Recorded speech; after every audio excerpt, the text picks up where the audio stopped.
We are live on YouTube. I'm recording. I press the recording button. Normally, I forget the recording button. That's the most important one. Uh, but fantabulous. That always that always makes things a little difficult when you learn to record. No, that's all right. But there we go. Right, we should be fully going. We started a little bit later than usual. My fault, I think I said GMT.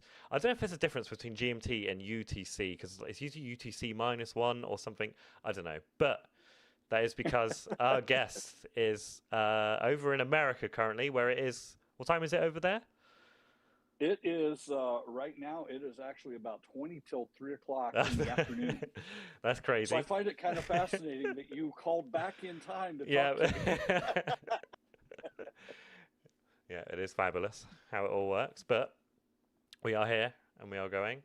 And we have our guest. Would you like to introduce yourself for everyone? My name is James Hines. Glad to meet you, everybody. And it's great to meet you. He's a fellow LMS UK or LMS artist. You still on it with LMS? Yes, sir, I am. Yeah, okay. And do we have their own US branch, or are you on LMS UK? LMS UK. So you're on the UK, so okay. Yes. Seems a bit. They've just been a great group of people to work with, and I have had nothing but fun ever since I've been with them. Yeah, they are very good. We're with our LMS manager over the weekend. She joined us for one of our tour dates, which is quite good. Let us stay around her house. So yeah, shout out to Cheryl from LMS UK. She's great. Yeah. She's absolutely great. So we can start off the top of the billing. Okay, sure, absolutely. So I gave you some questions beforehand, so so you weren't confused. I might do them in a completely random order, just to completely throw you off, even more. But let's start with what kind of. It's a music podcast, I suppose. Well, we try and keep it mostly musical, but it's a music podcast. What kind of music do you play? I guess you could say the genre that I do the most of is Christian oriented. Especially along the gospel and blues area. I've always been fascinated with those primarily because it just gives you this facet of being free, and so I kind of utilize that. As a matter of fact, as I've been touring here in the States, I've actually been talking more along the line of doing Christian crossover, the style of music that I do, because there are some of the songs that I do that you wouldn't typically find inside of a church, but outside of a church, on a stage venue, at a festival, in a mall, at a backyard party, Yeah. you might hear some of this music, and so yeah, but it's all Christian oriented. Yes, sir. Okay, cool. And whereabouts? So we know we're in America, but obviously America's quite a big place. Whereabouts in America are you based? Well, you would think being in America that I would be someplace really, really captivated and everything. Actually, I am right smack dab in the middle in the state of Nebraska. And Nebraska is known for being, typically cornfields. As a matter of fact, it's kind of one of those states like Wyoming, which is the state just to the west of us. There's not a whole lot around these parts, and so usually people coming through on the interstate. Now you guys have like the Autobahn there in that area, if I remember right. In Germany. And yeah, and basically that's like it is. It's like people get into Nebraska and it's like zoom, Yeah. okay, and they're through Nebraska. I mean, they don't hang around for nothing. But yeah, that's where I'm at. I'm in Nebraska, kind of little small town out in the middle of nothing but a bunch of cornfields around me. And here we are, connected Yes. miles and miles away. No, we're a little bit the same down here. We're in Dorset in the UK, which is a lot of farmers' fields. Not a bit farmer country. Is what they usually say down here in the south. Nice and warm. We got loads of little fields. But we got some nice Yeah. beaches, I suppose. We're always near a coast, Oh, which is there we go. I'm coming. we got quite a nice beach actually here in Bournemouth where we are. It's quite nice. It's a fantastic little beach. And so Yeah, with Nebraska, I would love to say I enjoy the weather, but oh my goodness, dude, to tell you the truth, you never know what the weather is going to be. yeah, I have seen it to where it was 30 below one day, and the next day it's 70 degrees. yeah, I mean, 100-degree difference in just 24 hours. It's crazy here. and that's different for us because we're on Celsius. You're on Fahrenheit, so we're Yeah. yeah. We're normally like beautiful sunshine, and then it will just be then rain for 95% of the year. I think it just rains. it's it's a lot of the time. Every now and then we'll get a bit of snow, and it's quite nice. So what you're saying is you have a monogram umbrella then? Yeah, yeah. Right now it's beautiful sunshine. It is so it's 22 degrees Celsius. I don't know what that is in Fahrenheit. Let's have a look. 71 Fahrenheit. That is, 71. which is quite good. Quite good for us normally. Absolutely. But I think that's what it is about right now where I'm at. Yeah. It's probably about 23 degrees Celsius. It's just a little warmer than where you're at right now. yeah, and this for us is like beautiful summer days. This is probably some of the hottest days we'll see this year currently. So it's all a bit different. Oh, that works. It's good for us. We're I making wish the most we'd of have it. that. So out in Nebraska, you say it's just fields and that. But is there much of like a music scene? Do you find yourself, getting a lot of gigs and that, or going out and playing, or is it? Well, for a lot of my smaller gigs, I seem to be able to fill up my quota pretty good. As a matter of fact, during 2024, out on the road touring between smaller gigs, bigger stages, and things of that nature, we did somewhere in the neighborhood of about 150 gigs last year, and but a lot of those were smaller, and for a lot of the bigger stage gigs that I do, I usually have to travel. Omaha, Nebraska is roughly about 2 hours away from where I live. Lincoln's about an hour, or I can travel and go south into Kansas, and I can hit Manhattan usually by within an hour, and that's a big college town. I'm within about 3 hours of Kansas City, so it's not too bad, but typically if I'm doing bigger stages, I know that it's going to require a little bit of traveling. Yeah, that's fair enough. That's fair enough. So for us, we're quite lucky because everything's really close. you know, for I'm us, jealous. for us, a 3 hour drive, we're going into Scotland almost. No, actually, I think Scotland's about a 5 hour drive, and that's nearly the whole country. That's the whole country gone. It's crazy. Typically for us, we're about. That's what Adam said when I was talking with him from LMS. I was telling him I was on my way to Kansas City, which was about a 3 hour drive. And I was telling him about that, and he was going, "Y'all are crazy." He goes, 3 hours. He goes, "Man, I could go all the way to where I need to go and get back in 3 hours." Traffic depending. Usually there's a lot of traffic. Especially when you hit London. A lot of time for us, where we're in the south, we have to go around London. There's basically like a big ring. It's called like a motorway around London, which basically you use to get to everywhere. But it's always just rammed full of cars because everyone's getting into London, leaving London, or going off to Essex and places like that. So, Oh, I apologize about that. That's all right. Somebody called. Of course. One of those things I was not expecting. So do you is it just you when you perform, or do you have like a backing band, or do you just sing, or are you doing guitar as well?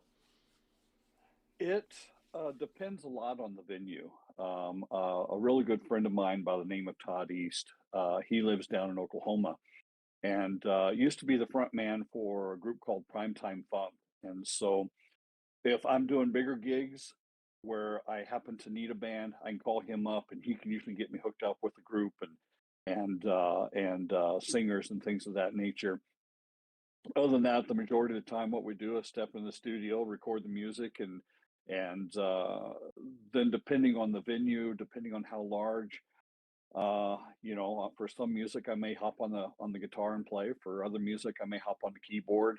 Um, Hmm. and so it kind of just varies, varies on the mood, varies on the stage and stuff like that, and what I'm looking to do that night, and how much freedom I want to have when I'm playing. That's all right. And do you do mainly originals, or do you do a few covers and things like that? I do a combination, covers and originals. Um, you know, and like I said, some of the covers that I do, some of them I've known for a long time, have sang for a long time, like "Longer Than," which is probably a song you're familiar with. Um, and um, and I would say his last name, and I always say his last name wrong. Dang, Fogerby. See, I still can't even say it. um, but songs like that, songs like "You Are So Beautiful." Um, nice, just beautiful round tones, being able to, or beautiful round songs, being able to really just open up an essence of. I do apologize. That's all right. Somebody is persistent here. Come on. And but then I've got a lot of original stuff that I utilize also, and it the spectrum ranges. Once again, uh, it depends a lot on the venue. There's some venues I step in where I do a lot of high powered stuff. Just simply because that's how the venue is, Mm. and so I like to mix it up, and bring in kind of a nice selection of old and new, and original and cover tunes. Yeah, yeah. Especially when you're in newer places or whatever. Sometimes it's nice to get those covers in with something someone's familiar with to kind of like A- bring them in basically, Absolutely. make them feel comfortable. Oh yeah, absolutely. And a lot of times, if I'm traveling, uh, I might contact other musicians and say, "Hey, what's hot in the area?"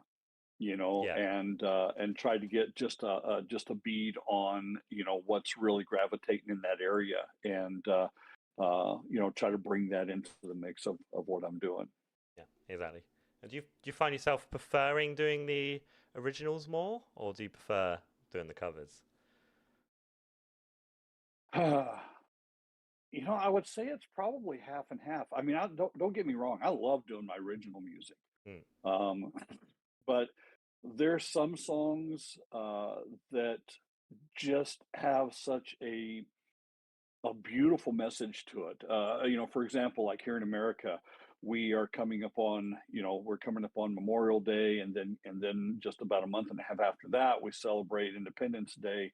So everything's very patriotic. And there's a Hmm. song by Lee Greenwood, um, that titled "God Bless the USA." And I've done a lot of patriotic music before, but that one I've been doing that one for years, Yeah, and I love it. It's just got such a powerful message of unity, and just plus the music is really killer. yeah. Which helps, definitely helps. Yeah, oh yeah, which helps. Yes, sir. Yeah, yeah. We find a lot of well, especially here in the UK. I don't know if it's any different in America. In that we find a lot of our fans prefer our originals than when we do covers. Like we started to do less and less covers now because a lot of people are saying they prefer the originals. So I don't know if it's because we absolutely suck at doing the covers or if they're bad. Um, but we're also extremely happy to do our own originals because um, I don't know, we just feel like we play them better. Or maybe we just play them better. It's probably maybe Well, that's and why. from my understanding of like the area where you're at, and around the UK, and even in Europe and everything, um, folks over there that I've noticed really seem to be, like you said, they enjoy the originals, they enjoy the new, they're ready for something fresh. Yeah, They're ready for something that's just going to absolutely reach out there and, hey, take you to the next plane that of life that you're living. yeah. And I guess I do remember I was in the Philippines for a while, and it was the same way there. You know, they didn't mind the cover tunes, but boy, they loved original music. Yeah, yeah. There's definitely that hunger for it now, which is quite good. It's good for anyone doing originals. I think everyone's just Absolutely. you know, don't know, maybe they're sick of all the tribute bands. That's a lot. That's a lot of what we get. To be honest, a lot of our venues are just like, every weekend the venue's got a new covers band on or something, and all they do is covers, which is fine, I suppose. But sometimes I just want some original music. Well, and I think a group that, to me, a group that can do their own music, and can write their own music. To me, those are the variations. Those are the differences between a musician and an artist. yeah, Because when I think of a musician, I'm thinking of somebody can reach over and grab a guitar and just pick it up and start playing, Sweet Home Alabama, or, something from, some other band or something like that. But an artist reaches over and picks up that same instrument and begins to create music. yeah. And that's what I love about writing music. And I honestly, I it sounds like I need to come over there, because I love hearing artists come up with new materials. I just love that. Would be good. You definitely should give it a go in the summer when it's a little bit warmer, maybe, or when there's a little bit more, especially on the coast. We have great coasts. Don't go to London. Well, I know that we're working on that right now. We, as a matter of fact, when I started working with LMS here a couple of months ago, they had talked to me about doing a UK tour. And so I told them, I said, let's do this. So I think we're trying to put something together for, the summer. And then I said, while we're at it, I said, we do a huge thing for Christmas, so I said, let's line up something and come back at Christmas time. So hopefully, fingers crossed, we'll put this together. Yeah, absolutely. That'd be amazing. So watch out for that, everyone. We should. It's cold in the winter. It's very cold here, so be prepared for that. Well, okay. So I got to ask. You said cold. How cold is cold? I don't know. We normally get to easily below freezing for most days. Like even in the midday, even at noon, it will still be below freezing temperature. I don't know. Normally it's normally, let's see, how much is it in Fahrenheit? Normally about 25 degrees Fahrenheit for you. Okay, well, for the most part. That works. I guess the difference is, tell me about the wind. Do you have the wind? Because here, it's crazy, man. I mean, when that wind starts blowing, it'll cut you right now. I don't know about how the wind. We do get, obviously, extremely short days, because it depends, how far north of England you're going. But even down here in the south, we only get the sun will come up at like 8 a.m. and it'll go back down again by the time it's like 3ish, 4ish. But I don't know how close to the northern line you are, and let's have a look. I'm not sure, because I know here, they do all that changing of the time stuff, and so it makes it interesting. The sun won't come up. We won't see the sun till 7 or 8 o'clock, and usually in the center of the winter time around here, usually by 4:35 at the very latest, the sun's already set and gone to bed. Yeah. Yeah, we'll be very cold. Yes, I don't know.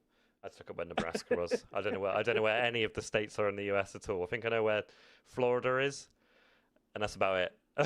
I could point that one out. I'm in Texas. I know Texas is looks like that, doesn't it? That's about it. Okay. Well, if you take Texas and go about maybe 400 miles or so, 450 miles straight north. That's an inconceivable distance for me. That's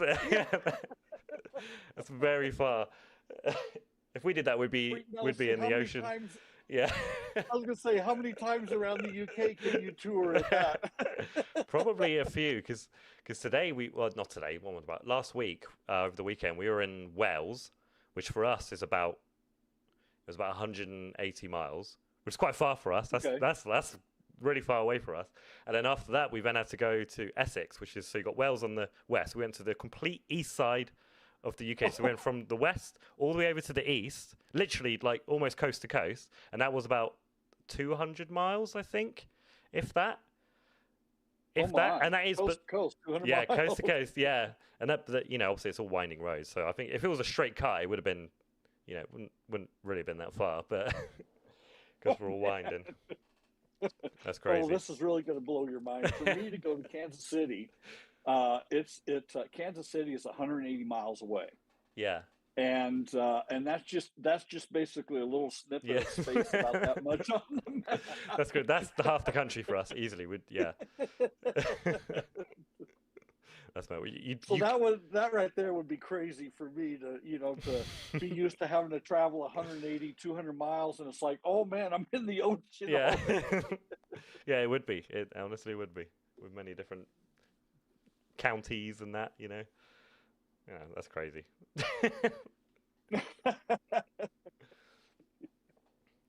So that's why I'm looking forward to coming over there. I had a short time to be in Hawaii, and I was actually considering moving there because I was just, first of all, I was fascinated by the beach. Of course, that's back when I was much younger, and so didn't mind getting out in the waves a whole lot. But I mean, it's like, you could get on a motorcycle and go around the entire island within about 3 hours. yeah. And that's making stops to pick up something to drink along the way. Yeah, that would be good. And it's hot. Is it hot? How hot is it there? Is it mega hot there? In Hawaii? Yeah. Hawaii was, it does get up to, when I was there, it did get up to about in the 80s and 90s Fahrenheit. Which would be probably roughly about 30 degrees or so Celsius. Yeah. But it was a little more bearable. I mean, there was humidity in the air, but I guess you didn't think a whole lot about it, just because of beaches, and if you got tired of the beaches, then hey, man, there was always, beaches. Yeah. You can't get tired of the beach, surely. Oh no, never get tired of the beach. No, there was other things to do around there, but it was just for me, it was just a kind of an incredible time of being in that neck of the woods of the U.S. and that's the one thing about the United States is it's so vast that there's just I can take off from here. Like I'm going to do here in a couple of weeks and head towards Colorado and be in the Rocky Mountains and, be touring up there. And it's just incredible. So, I mean, you've got every facet available here in the United States, going from the beach to the Rockies to, the wetlands, if you will, yeah. or the wetness of like someplace like Seattle, Washington, or, tour down to the dry desert of Phoenix, Arizona. And so you can kind of take your pick, depending on what you're really looking for, if you're up to doing the traveling. Yeah, it's a lot of traveling. We have been aiming to get over there. We really want to go to Nashville and check it out because we got a friend who goes there every now and then, and they think they can get us on over there. So that's our big aim.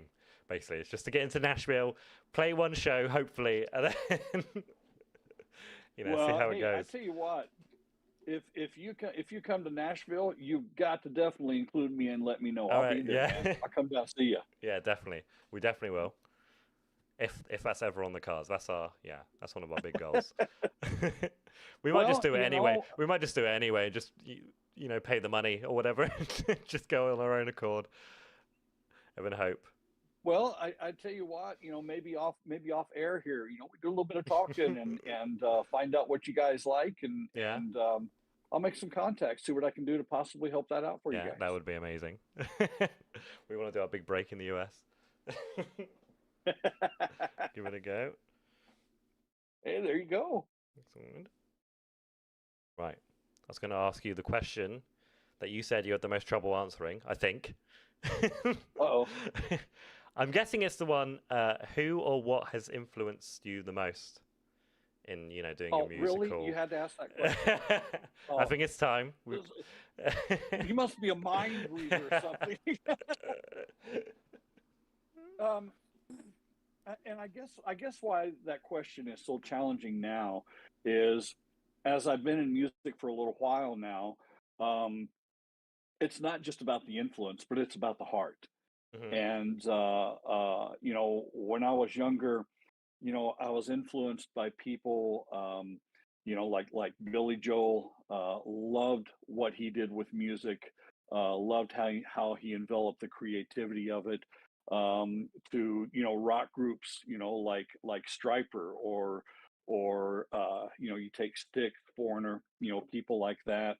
To the creativity in the vocals that you would that you would find in some of the music that comes out of like New Orleans. Mm. Um, so the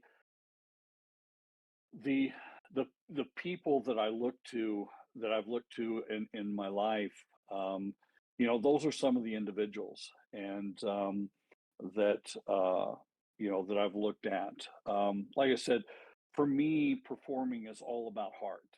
Even when I'm getting up there and just growling and ripping it up, and having fun and singing a song like "Rock That Doesn't Roll," something along that venue. It's still about the inspiration, and these are the influencers. And of course, I've mentioned a lot of secular artists. For those of you listening that might be going, what about Christian? Groups like the Imperials, Dallas Home, um, Keith Green. Now Keith Green goes way, way back. I was a young lad when he was really touring around and had kind of a short life. But the one thing I really loved about what he did again was that creativity. I mean, he was not afraid to bring in the Bible and just throw it into a song, Mm. and make the song so entertaining that it's like you're going, okay, all right, I get it. Another group that was really inspiring for me was a group called Petra. They were more of a Christian rock group, and it was really interesting. I didn't realize it was going to happen. I was doing a festival up north, and when I got there, the director told me, he said, "Okay, here's your times that you're performing." And I said, "Okay, great." And the rest of the band and sound engineer, they were like, "Okay, well, who we perform?" I was like, "I don't care. I don't know who's playing after, who's playing before. We're just gonna have some fun." Yeah. And I was really, for me, it was a really high honor when I got up there and did it. It was doing our session, and then as we were finishing, one of the groups that was really an influencer to me, which I talked about just a second ago, Petra, found out that I was the warm up band for them, and they were getting ready to come up, and this was just their last year before they were actually going to retire as a band. Mm. And then later on in that same festival, had an opportunity to actually be the warm up band for Michael W. Smith, and who also is another very, very creative Christian artist that has he brings out the goods as far as writing, but at the same time he brings out the heart, and that's the one thing I really admire about him. And so those are some of my influencers, that I've looked at, and I bring that home to who I am. And I think probably when you were talking earlier about how people love your original music, I would almost venture to say that I know it's because you guys bring it all out there, Yeah. and you guys bring the heart, you guys bring everything, and I think when it really comes down to it, in my experience, I think that's what most people want to hear. They like to hear that heart. They like to hear even in original form of a song. They like to hear that coming out. Yeah. And so yeah, I realized that was a long answer. That's all right. You I said was you trying thought to think about of it some artists. for a Yeah. while, so yeah, it's a good job we gave it that one beforehand. Otherwise, we might I've been here even longer. So even after you mold it over. No, it's good because we always have a lot of influence in, even if it's not a direct, so I'm not trying to sound like them, but I can't deny that, like someone like me, like the Red Hot Chili Peppers, we didn't sound anything like the Red Hot Chili Peppers, but I've always listened to them, and I've always loved them, and I probably wouldn't be doing music if it wasn't, if I hadn't listened to them and been like, oh, this is what things can sound like. If you're down for it, if we want to, you can go, or just turn my light off. There we go. I'll try to turn it down. But yeah, it's a hard question. That's where when I was younger, one of the guys that I really liked listening to was a man by the name of Andre Crouch. And, he did more of that gospel soul type music, and was just incredible. I mean, he would get up there and you could feel the stuff. I mean, he did crazy stuff like pulling a flatbed trailer into the middle of a parking lot of of a shopping mall, and him and his group would just set up, and then they would just do the gig right in the middle of the parking lot. Yeah. I mean, I loved it. That is just the coolest thing. And but I loved the purity of the heart of the music that when he would bring out songs like "The Blood Will Never Lose Its Power." Now, yeah, these are kind of some older songs, but songs like that. When I was a young kid, I was really captivated by that. And I remember when I got started in music, going through high school, I had a really difficult time in high school because, my music director asked me one day, he goes, "Well, what do you want to do in music?" And I said, "Well, I like doing gospel rock. But there again, how does gospel rock fit in with like doing the blues or doing a song like from Andre Crouch, and but how does that fit into the contemporary sound?" And then I began to realize that it was, as I started getting older, it was more about what you bring. What do you bring into the show? And kind of a funny story. I was doing a place way out west, and the pastor there, he told me, he said, "Now listen," he goes, "I don't like that gospel rock stuff." He said, "So don't be bringing any of that into my church." And it was a good sized church. He said, "Because if you do," he said, "we're going to just shut you down and we're going to end the concert." And I was kind of smiling. I glanced over at my father, who was a pastor, not at that church, but at another church. And my father looked at me, and he put his head down and he just smirked, shook his head no, and I could just tell. He told me later. I said, "What were you thinking?" He goes, "I was thinking this kid just doesn't get it. He's not listening to a single thing." So when I got in that gig, I did some gospel rock. Yeah. And when the concert was over, the pastor, there was a bunch of us, we were getting together, and the pastor started going on about all the music and the different styles that I'd done and everything. And he goes, "Man, you did one song." He goes, "I absolutely loved it." He said, "That song about God being the rock, and the roll." And all of a sudden he stops right in the middle of everything. And he goes, "Wait a minute, is that gospel rock?" And I said, "Yes, sir, it is." And he goes, "I want 3 more albums from you." He was like, he goes, "My kids and a couple of folks that I know," he goes, "they would love that." And so just from him, he ended up buying 5 of our projects that night, which was really hilarious. So I think it matters what you bring to the plate. If you bring to the show a lot of exuberance and you've just captivated everyone's attention, I think you can, as long as it's tasteful, I think you can present music to them that they're going to love. Mm-hmm. And take the risk and that's stick it to the man. Yeah. Yeah. Yeah. Yeah, showed him. Yeah, absolutely. It's a great story as well. Yeah, I will say I was not expecting that and I had no intention. When he said, "Don't bring you that gospel rock," I can't tell you how many times, this has been about 20 years or so ago, but Yeah, how many times I'd heard that at places where I'd gone, yeah. and I'm just like, everybody's like, "So we're changing the set?" No, we're leaving the set. you know, and um, so like I said, as a matter of fact, even here a couple of weeks ago, I was at a place and I went in and I knew they liked a little more traditional hymns type setup, and Yeah, so I actually enveloped a portion of a couple of hymns into some of the music that I was doing, and I put that towards the first of the music that I was performing that night.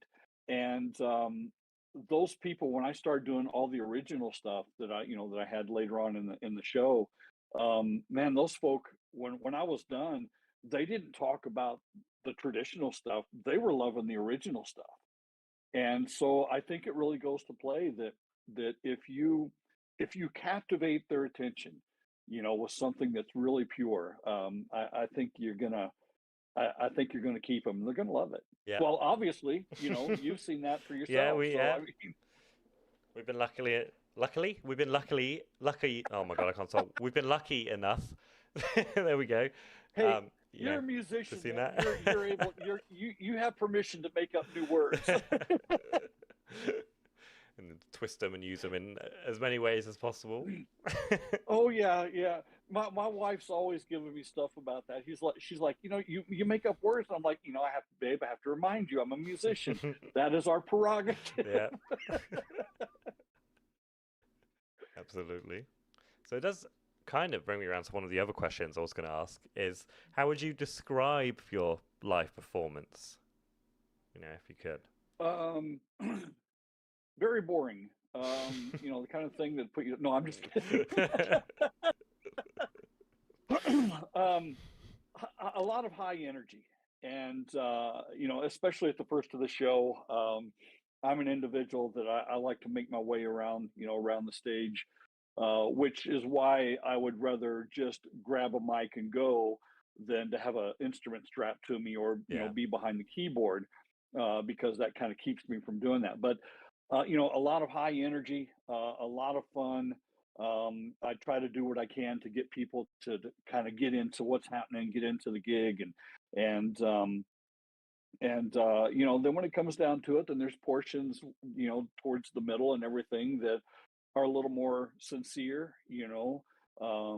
I there's a song that it's hard to believe that now coming up here in actually next week. Coming up here next week, I will have been doing this song now for about 38 years. It's a song I wrote for my wife, and for our wedding. And when I never realized that I was going to continue doing that on the road. Hmm. And so I tell the story about how I met my wife and things of that nature. And it for people, I think being able to hear the story, and I don't know, maybe it's different with everybody else, but sometimes I've been told they loved hearing the story and hearing about what brought it about the song, Yeah. and then singing that song. It's like, oh man, oh wow, this thing's got. I mean, it's got meat to it. It's got something I can really relate to, you know. And so like I said, it's especially with the original music.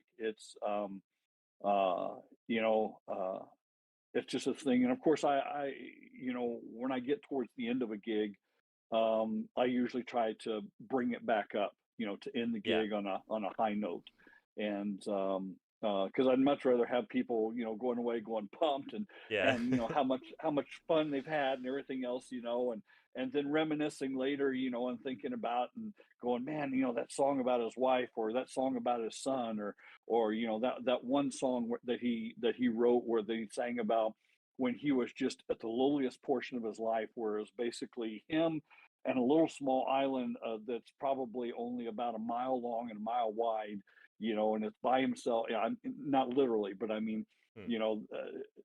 kind of that's how the song kind of came about. It was just a desperate time, and it's like people being able to relate to that music.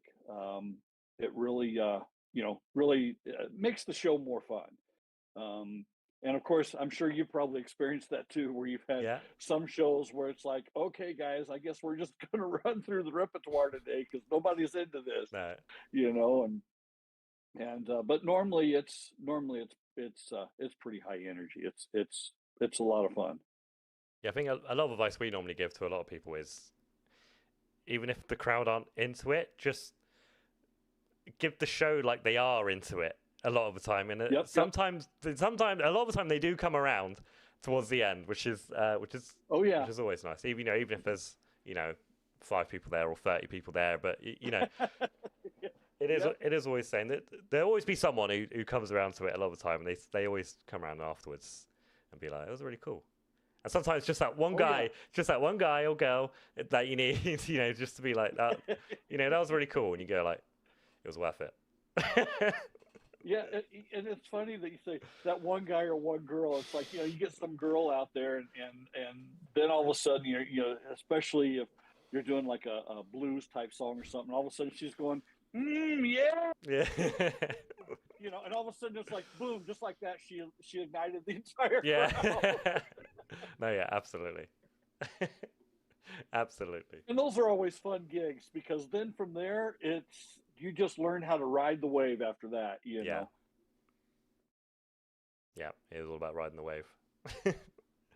So, Alexa, what would you say would be the hardest thing about being a musician? The hardest thing, um,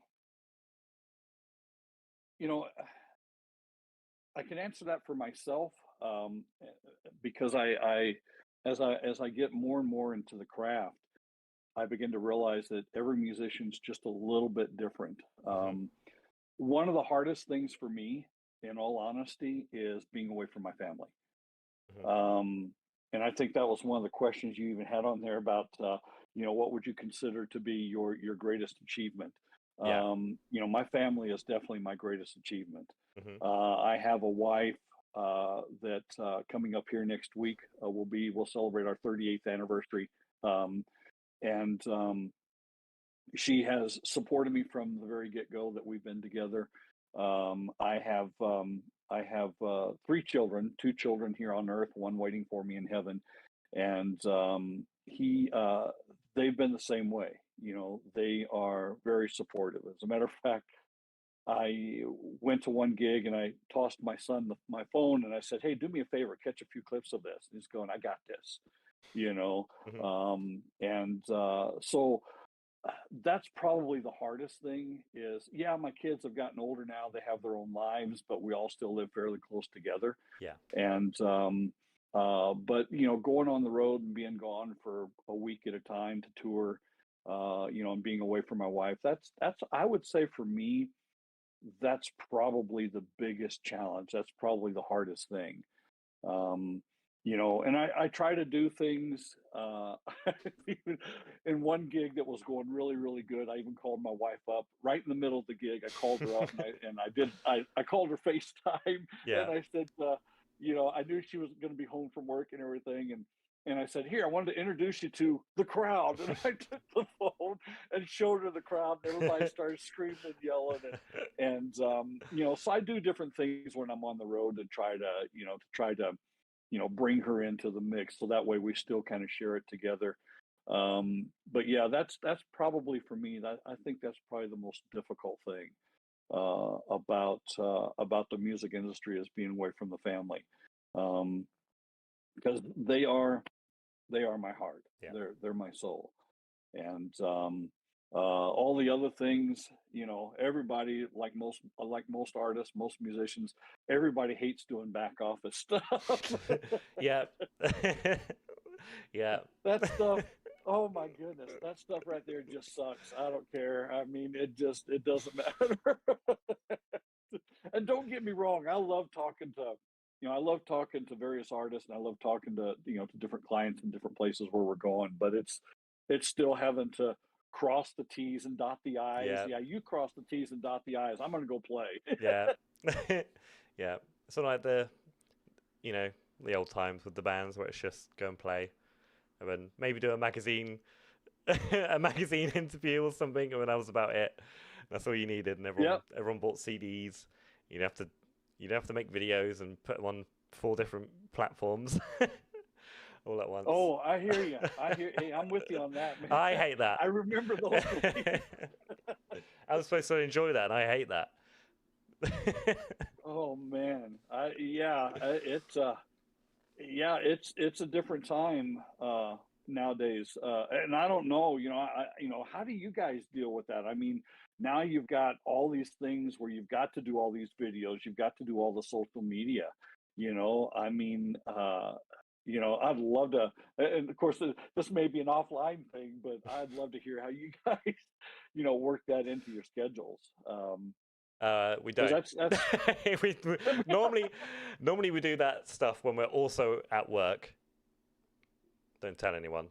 A lot of the time, whoever's got a spare minute or two is, it's normally then. It is extremely difficult to do all that, but we just try and film. We just film everything. We've got so much footage that we don't use. That's just waiting. The filming part's the easy part. The filming stuff, the coming up with the ideas for stuff we want to film is the easy part. It's the actually making it and then doing video editing, like that absolutely sucks. Oh yeah. That's the bit we hate. I'll sing the Hallelujah chorus. Yeah.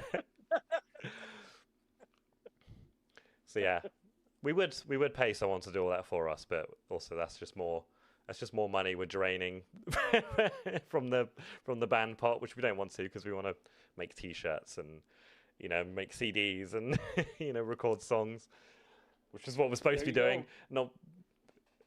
Not making like a 10-second TikTok or whatever, because those 10 seconds, like the 10 or 20 seconds videos we make, takes ages. It can take like an hour just to make one of them. Come on. Yeah, you're speaking language right there. And you got to make sure you get the right hashtags and upload it at the right time, and Oh yeah. Marina, the young lady that we work with at LMS, we were talking one day, and she told me, she goes, you just seem to be so natural. It's like, she goes, I've watched your eyes. You're not reading any cue cards or anything like that. She goes, you just seem to be so natural. She goes, I bet it doesn't take you any time at all. And I said, listen here. I said, I did a 30-second video and it was 35 takes. Yeah. Yeah, that's it all the time. I'll have it all rehearsed and ready to go. Like all I'm doing is saying like, oh yes, hi guys, tonight we're playing at blah blah blah. We're doing this and we're doing that, and then see us here, the link here. And then the second I press that record button, just silence, and I'm like, forget who I am, forget what I'm doing and everything, and I'm just there's so many on my camera of me just silence, just being like, what? Yeah. Or you get on there and all of a sudden you get food salad, where all of a sudden you say words and it's like it's not even the right words, not even the right meanings. No, exactly. Oh my goodness. No, I hate that. I think I was doing that here a couple of weeks ago, and my cat was sitting up on the couch, and he was just kind of watching me, and I screwed it up. And I still had the video going. We keep some of this stuff just to make bloopers of stuff, and I looked. I was like, "What are you looking at, stupid head? Why don't you come and do this?"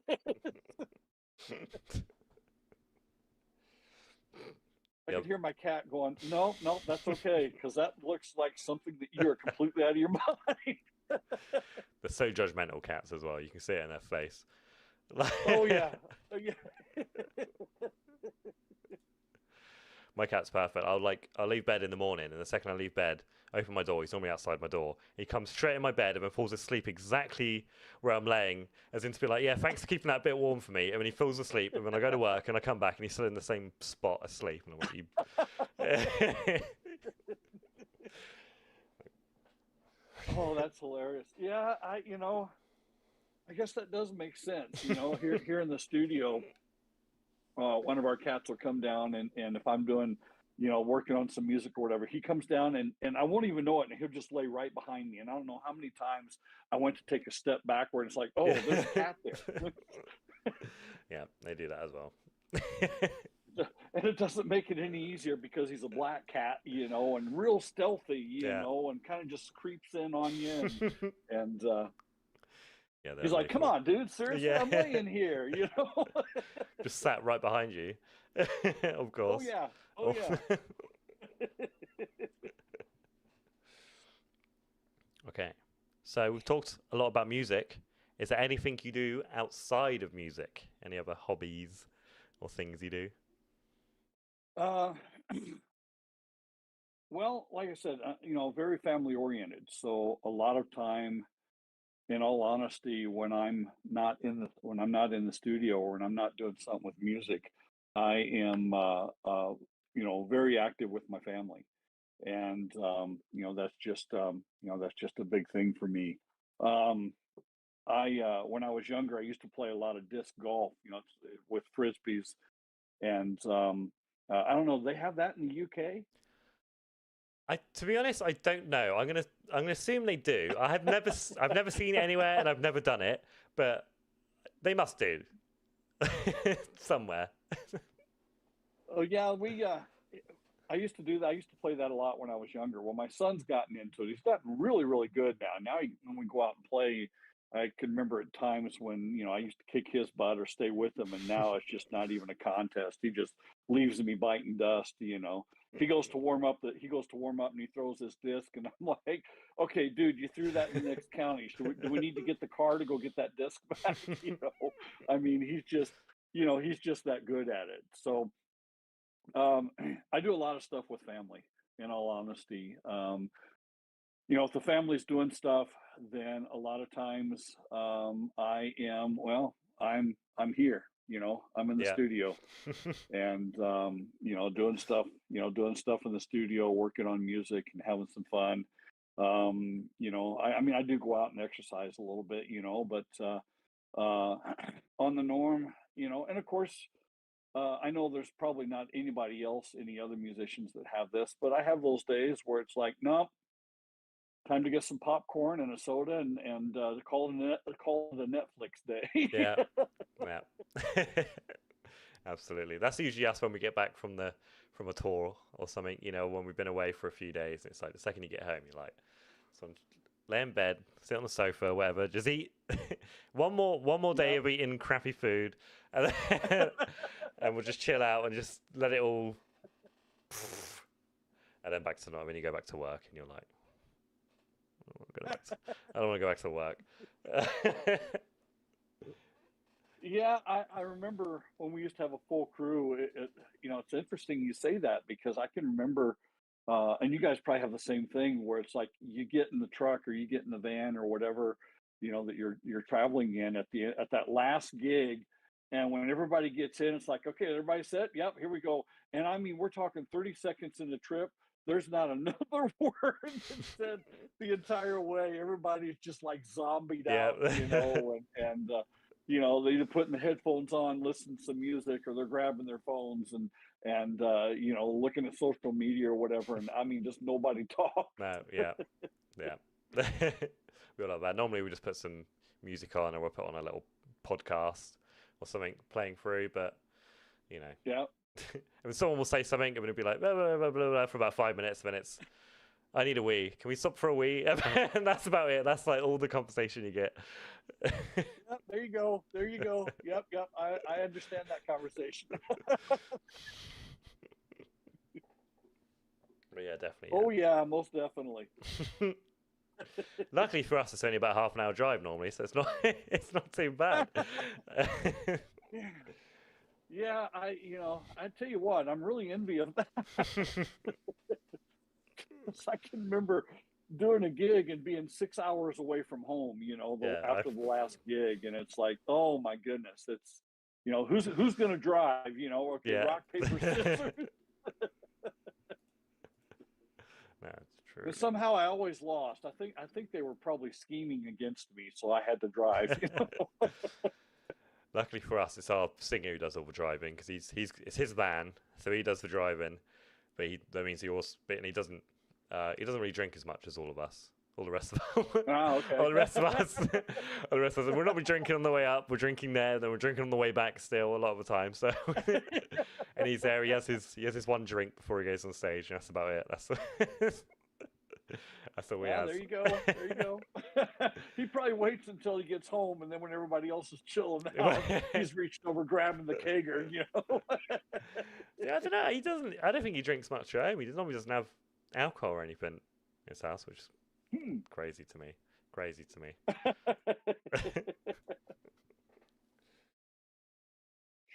I know. Right. We can just about wrap it up here if you want one final question. Okay, sure. Because we've been going for about an hour. We hit the hour mark. What question? Okay. What haven't we said? I gotta look down here and see. What's something you wish you were told when you were starting out? Either like you could go back in time and tell yourself something, or someone else just telling you something.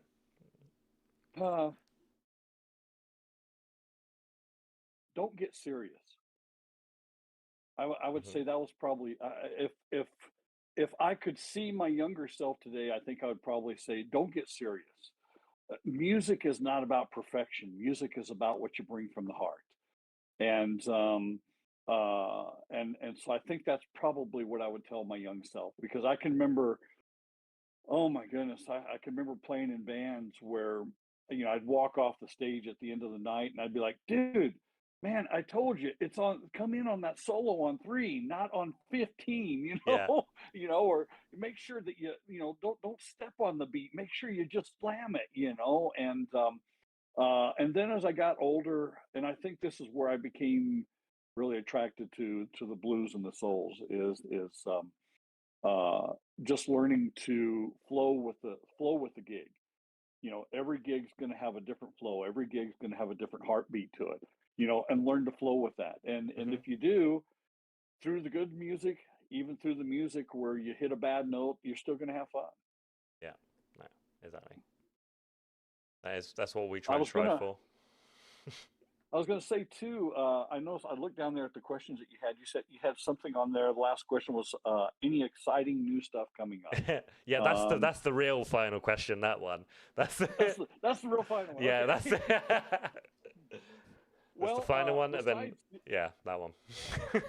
Besides the gigs that we've got going on right now, I was contacted some time ago. I got into an international singing competition called God's Music. Mm-hmm. And I have been fortunate enough to make it to round 2.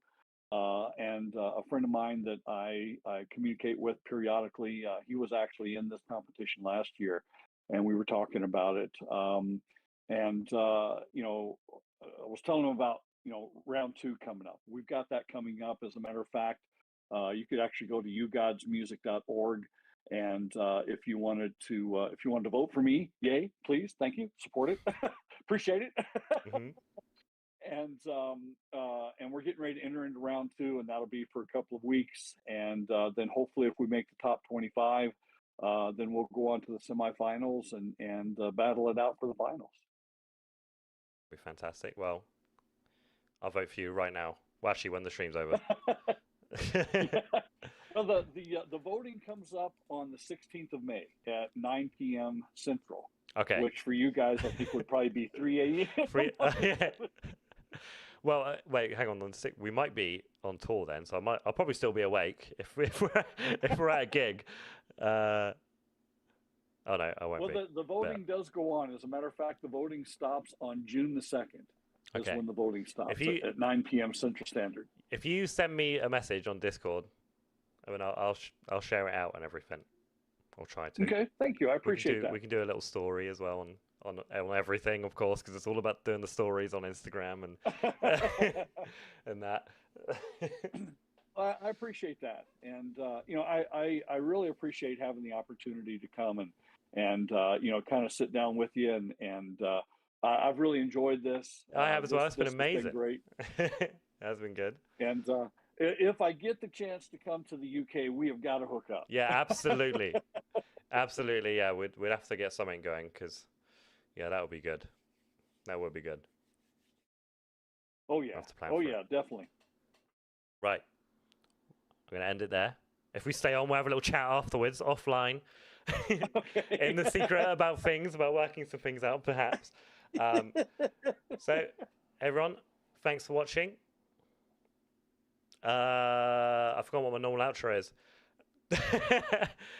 follow follow James on everything. I've got him. It should be in the description. I think you have a website, don't you? I've put your website in the video description Yes. for everyone to find. This video all stays up. So if you're watching now, thanks for watching. If you're watching from the future, also thanks for watching. Amazing. Go follow. We'll be live again next week, of course, every Wednesday at around 8 p.m. unless I screw up time things again. But it's been lovely. Again, Yank. My goodness. Bloody time code, time differences. But thanks for coming on, and chatting. It's been absolutely amazing. We'll have to get you back on again in the future again if you ever, if that UK tour date ever happens, ever comes down, let us know. We'll get you on for a stream for another good promotion. We'll try and normally we have Simon on, our singer, but he's at a gig today. So he's seeing a gig at the moment. So he couldn't make it tonight. So we'll have to get him on, definitely, because, yeah, that'd be amazing. So, yeah. Absolutely. Absolutely. Thanks again,